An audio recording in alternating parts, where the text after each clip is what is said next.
Welcome back to the channel. We're going to continue working on our rollover Chevy Silverado. We're going to pull the cab off and strip it down so we can hand it off to the painting gnomes and they can paint it our new color. Now, there were a lot of people that were worried about my last intro when I did this, that I was going to hurt my knees. But I'll have you know, I am in great shape, at least for my age. So let's get started.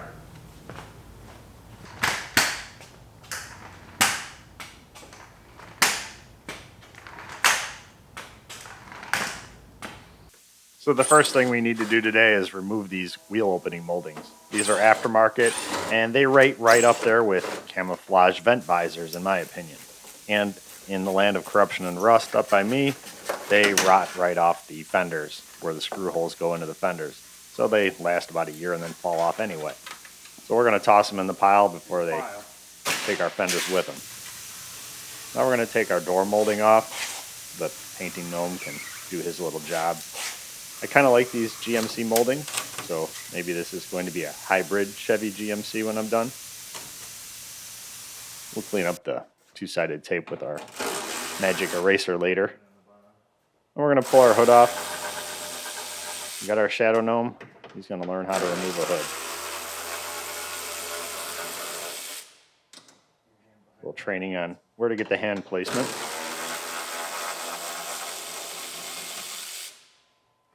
Not so much training, I just didn't want the hood getting dropped on my head, so it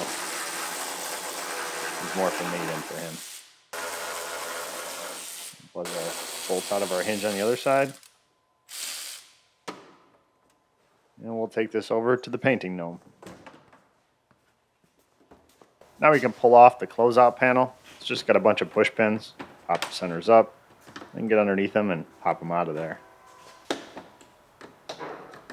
They've been in there for a while, and they've been in the Arkansas sun. Well, at least the heat. Hopefully they weren't in the sun, otherwise the hood was open. And it's not a Ford, so.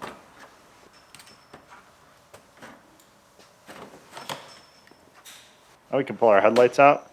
Easiest system in history. Just pull the pins out and slide our headlight out. It just slides right out. Okay, it's supposed to. It's not coming out of there. We need to realign the fender a little bit. And now it pops out like it's supposed to. So we can unplug our light. Bulb for the high beam and low beam. And we can reach in and push the tab for our marker light. Couple bulbs in there. Twist them out. And we'll head over to the other side. Do the same thing.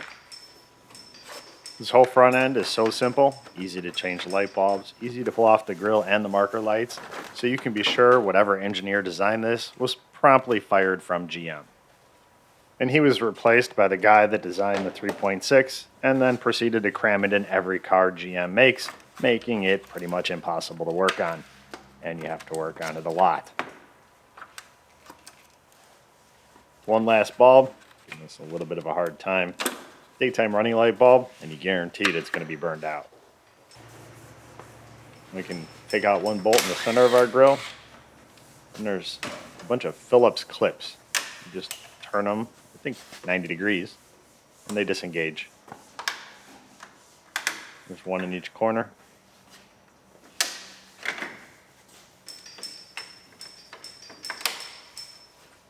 And there's the little metal tabs that clip them into the fenders. With a wiggle and pull, and those come out. Now we can unbolt our bumper.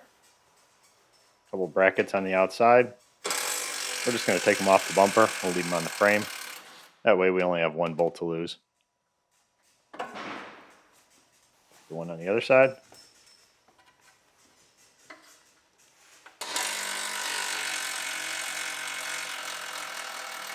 All that Arkansas dirt off of there.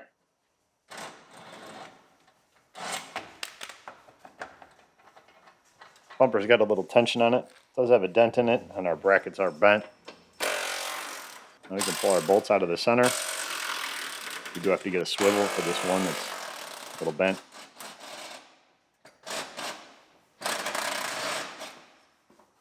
And the shadow gnome is going to help us pull it off of there.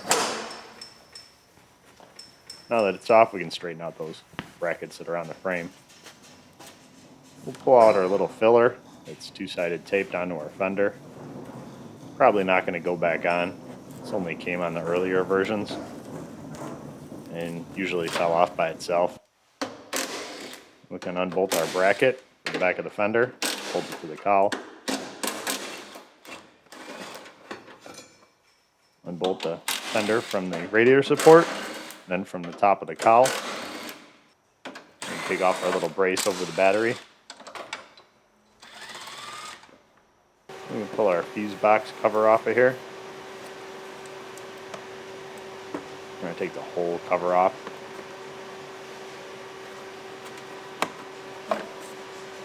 Now we can start disconnecting our wires. Trailer harness wires back here. We'll unbolt the one.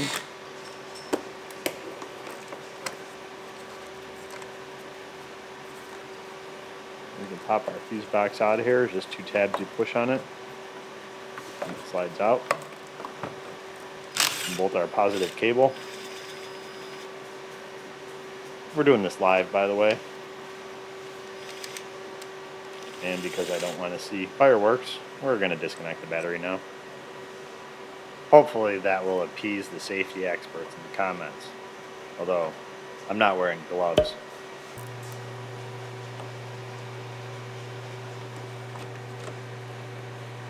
So our battery's disconnected, our safety experts are happy.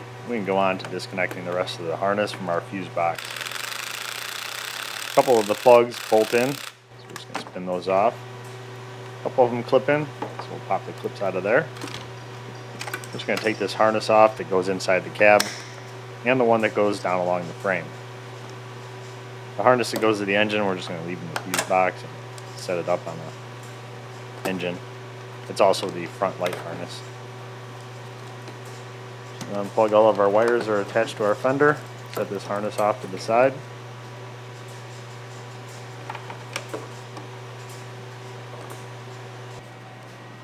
And now we can unbolt our battery. Grab our go handle and pull it out of there.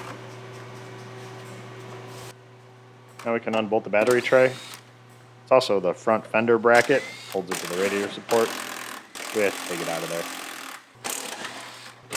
There's actually heads on these bolts. Illinois cars, they're pretty much round. You need to use those special round sockets. Now we can disconnect our hood cable. Squeeze the little plastic tabs, pull it out of there, and then it's got like an S shape. Leave it out of there. Now we can unbolt our bracket for our fuse box. Bolts are a little crusty, so we're going to run them in and out so that we don't break them off in there. They are exposed in the wheel well, and they've been subject to lots of dirt over the years. Bolt the front of our fender from our radiator support. We'll open up the door. There's 2 bolts in there. And 1 on the bottom of the fender. And there's 2 inside the wheel well. We do have 1 Christmas tree that was holding our fender liner on, and our fender is ready to come off. I'm going to set it over there and let the gnome strip it down. First we got to teach him how to use these little plastic clips. And not stand in front of the camera. Is what we were discussing just before we came over here. So here you go. Let's see how he does.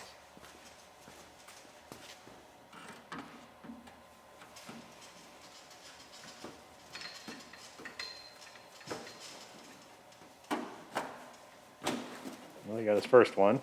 Hasn't dropped the fender on the floor yet. So far, so good. I was a little worried the fender was going to end up on the floor, so I'll hold on to it. Let him get that last one out of there. And once the shadow gnome is done stripping it all down, we'll give it to the painting gnome. He'll paint it up for us. We've got to sand it first.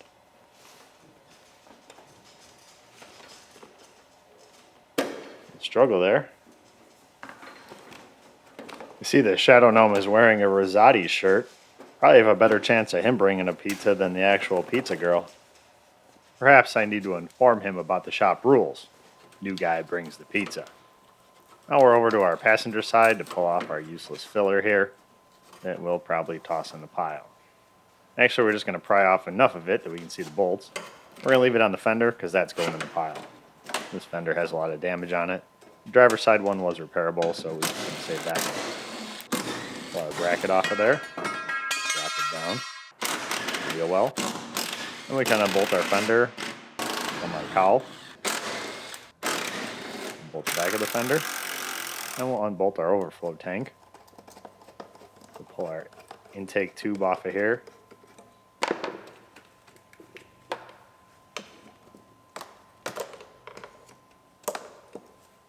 It's all full of oil from when it was upside down. Pop our mass airflow sensor off. That's also full of oil. This is that new oil bath filter. Well, not really new. If you're old like me, you remember when there was actually such a thing as oil bath filters. Now we get to our last bolt for our overflow tank. Place that out of there. We'll just set our tank up near the engine. And unbolt the bracket for our air box. It's kind of like the battery tray bracket. It's also a fender bracket. Holds the bottom of the fender to the radiator support. I'm going to send that over to the detailing gnome and let him clean all the oil off of it. We'll unbolt our fender from the core support.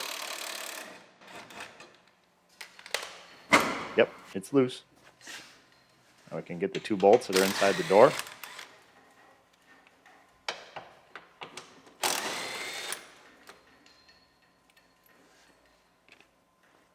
And one that's on the bottom of the fender. We're not going to bother taking this wheel opening molding off. It's going in the pile with the fender. They can stay friends. We aren't going to throw the fender away just yet because we do need to take the wheel liner off eventually. And the hood hinges. So there's still some parts we need on it. Now we can pull our door off.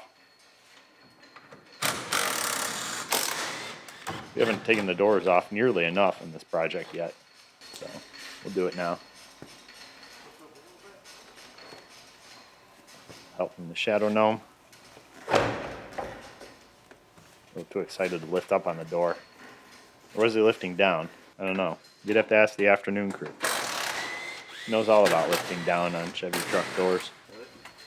So we pulled our wiring harness and our 3 bolts out of the driver's side, and we'll pull this door out. Take that over to the painting gnome. Now we can unbolt our master cylinder. We're just going to unbolt it from the booster. We'll leave all the lines in it. That way we don't have to bleed the brake system. Disconnect our sensor for our brake fluid. Now we can disconnect our cruise control module. Just unbolt it from the firewall. And we'll set it off on top of the engine. We'll add the vacuum hose to the brake booster. And now we can get to our steering shaft. We can disconnect it up here at the top because, well, it's not an Illinois truck and the steering shaft will actually collapse like it's supposed to. Our Illinois ones are so rusted up they don't collapse like they're supposed to, which kind of defeats the purpose of a collapsing steering column. Now we can unbolt our accumulator and our AC lines and slide them off of there. We did vacuum out the system. It was full, surprisingly enough. I'll pull the cover off the top of our engine so that we can see our throttle cable. This thing is so old it has a throttle cable. Ah, the good old days. We'll leave the other one in. That's the cruise control. Now we'll disconnect our ground strap that we usually forget. And that's why we had to come back to it. We'll unbolt our harness from the firewall. Instead of just taking the clip off, we're going to take the bracket off and everything so that we can paint all this. We climbed underneath. We can disconnect our shift cable. Got the little safety in the back. And we'll pull the end of it off the trans and squeeze the two clips together. Slide our cable out of here. In case there was any question what channel you were on, I am now using my favorite tool to disconnect the emergency brake cable. Just put a pair of vice grips on the one side and hit it with the air chisel. It pops it out of its little clip, slides it down, and you can slide it out of there. Then to slide our emergency brake cable out of the frame, you can use a tool available in my Amazon store, or you can use a 1/2-inch wrench to squeeze the 3 tabs and pop them out of there. If you've given in to the peer pressure of the rest of the world's measuring systems, you can use a 13mm. Doesn't work quite as well, but it will get the job done. Or you can use a pick like I tried originally and sit there for hours until you give up and tear the thing out of there. Now we can start unbolting our cab from our frame. There's a couple little, cables for when the mounts rust out. It holds the cab in an accident. Kind of like safeties. They stopped putting those on in later years. But this was an early one, so they had it. Get out of the way, Shadow Gnome. I don't know how many times we've had this conversation. Thank you. Now we can get that other bolt out of here. Now we can disconnect our heater hoses from our heater core. There is a tool for that available in my Amazon store. It's not easily replaced by a wrench, so it's worth picking up. Just slide it in there and release our quick disconnects. Actually, they're quick connects. They're not so quick to disconnect. Slide our tool over to the other hose.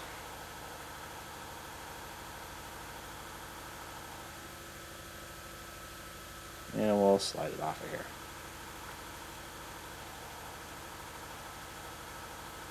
Sometimes it takes a little while to get those tabs lined up.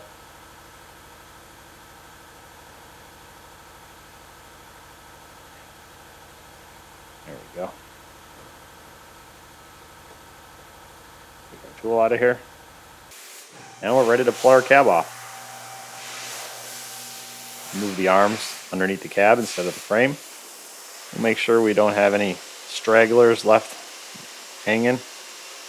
Any wiring harnesses we're going to test the tensile strength of. Cables, whatever. Looks like we got everything on the first try. Maybe because I've done this about 100 times.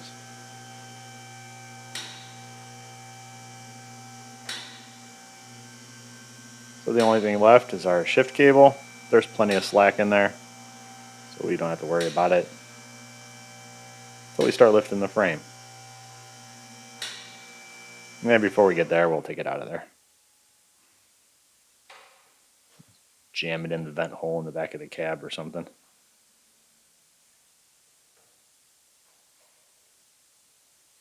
Once we have our cab up high enough, we'll roll the frame back, then we'll set the cab down on the little cart with wheels so we can roll around the shop and take it apart. And then we'll send it off to the painting gnome for him to go at it. Now the reason I put the back of the cab and the roof on when it was still on the truck was so that I could drive it around. Now I have to push it. And we need to get this all done, painted, and back together before our weekend is over. So hopefully we can get that done. This doesn't take very long. Pulling cabs on these, stripping them down, super easy job. We're going to do this all Saturday morning before 10 o'clock. And give the painting gnome the rest of the day to do his job so that the paint can dry overnight and we can reassemble it tomorrow morning, which you'll see next week. And find out what color we decided to paint it.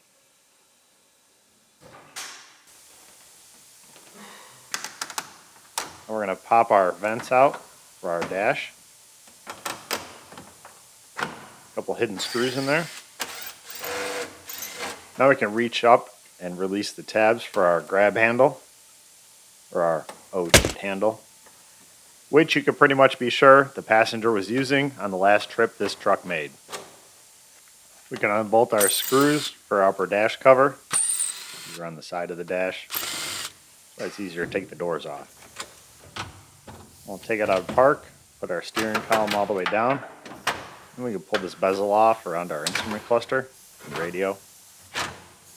And we'll set up on the dash for now, but it's going in the pile. We got a conversion coming. Pull the screws out behind it, and then we can pull this top dash pad off. Pull our sunlight sensor out, and this can go in the pile. It's all broken. That plastic doesn't last long in the sun. We can unbolt our wiper motor. A little cover that goes over the top of it. Pull that out of there. Bolt the 2 bolts from their wiper motor transmission, and then unplug it. And we'll slide it out of here. Now we can unbolt our steering column. The shaft that goes in the center is going to stay on the firewall, and the steering column is going to come out with the dash. And unbolt the top of our dash. Bunch of 10mm bolts across it, a couple ground wires on each side, 1 plug that goes down to the heater box. Put it back in. We can unbolt the 1 bracket down at the bottom for the dash.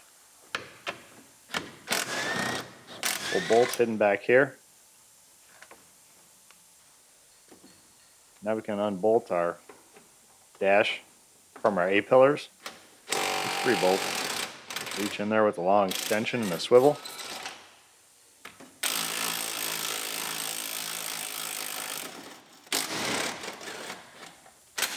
To the driver's side. And our dash assembly is ready to come out of here.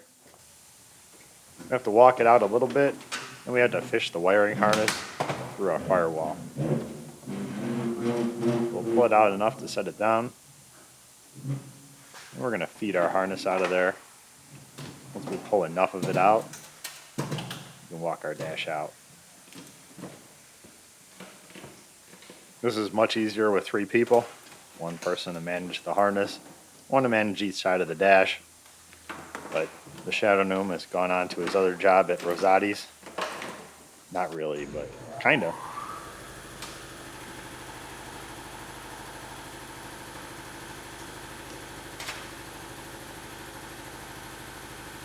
So it looks like our harness is off. I'm going to pull our dash out of here. We got a straggler. Alright, now we're ready to go.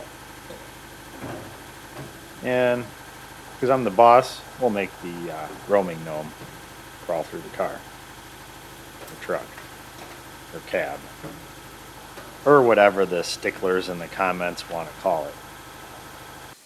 And now we can pull all of our bolts out for our heater box. It's easy to get to without that pesky engine in the way. And last one, we'll pull the whole assembly out of here. And then everybody can go down in the comments and tell me how you would change the heater core if this was your truck. There is a bunch of glass in it, so we might have to take it apart. We can disconnect our throttle cable. Disconnect our brake booster from our brake pedal. Our brake light switch is also integrated in there. Slide that off of there. We can unbolt our pedal assembly, which is also the bolts for the brake booster. And 1 random one up at the top there. Pull our pedal assemblies out of here. And just a little wiggle and pull, and our brake booster should come out. Now we can unbolt our little boot for our steering shaft. Pull that out of there. There's a couple of heat shields. Just have some bolts, little nuts that we can pull off the studs. And because it's a rust-free truck, they actually come off without breaking the studs off the firewall. We can pull off our little heat shield. I don't know if it's really a heat shield, maybe more of a sound deadening. Whatever it is, it's in some pretty sad shape, but we're still going to save it because it's the only one we have. We'll unbolt the heat shield on this side.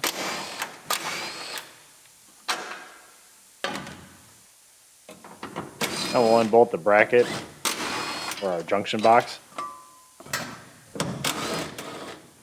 Unbolt our hood cable, the handle, and we can unbolt our emergency brake.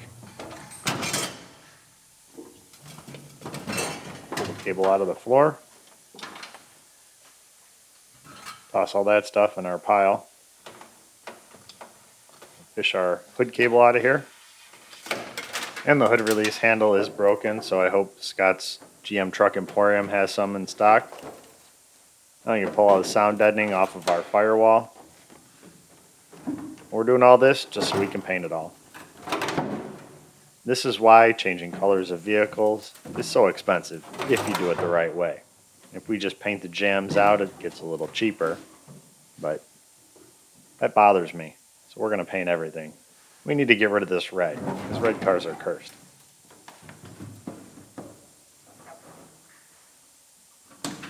Finally got all of it off of there. Now we can pull our throttle cable out of the Firewall, squeeze the tabs, slide it out. We'll unbolt our antenna, slide a little grommet out of there, and we have everything off of this cab. That's all we have time for today, so next time we come back, we'll get our cab all put together and back on our frame. So thanks for watching, and I'll see you soon. I don't ever slow up, no I don't take I got no love for the fakeness. If you wanna play